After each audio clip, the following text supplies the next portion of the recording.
For many women, Ramadan is like the least spiritual month. And one of the reasons is the expectations of the members of her family. Like everybody wants another dish every day. The leftovers of yesterday are not good enough for me because I am Sa'im and I want something. No? So what I believe is that we should help.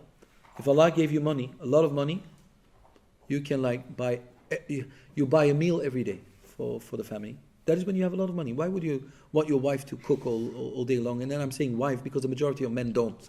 I'm not going to pretend we are in that new woke world where all men cook. That's not true. Now, the majority of those who cook are women. And I'm not saying because they have to. It's just the way the world looks right now. So, if you can afford it, every 2 days, every 3 days, a meal. Habibti, yani rest. You've done enough. So that she can concentrate on her own spiritual development. Because very often, the spiritual development is only for the man. A woman wakes up and since the very morning, everybody wants a different dish. Like the child says, no, I want pasta today, or biryani. And the husband says, no, I want lasagna, or whatever. So everybody wants something different. And the cookies that are never made, they are made in Ramadan.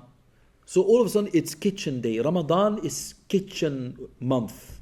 That is not Ramadan. Of course, there is that atmosphere. It should be beautiful. But please, remove that. At least every 3 days, either you cook.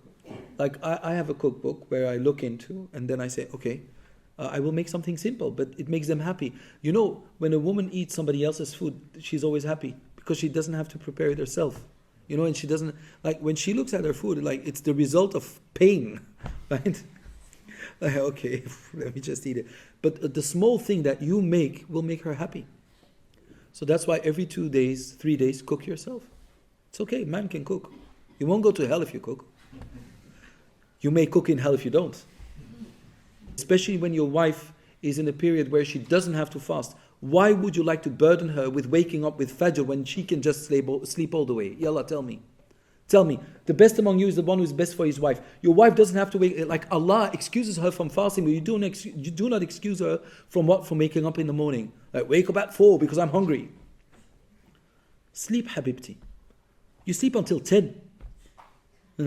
And I will bring the children to school. I will dress them. I will do everything. And you just stay.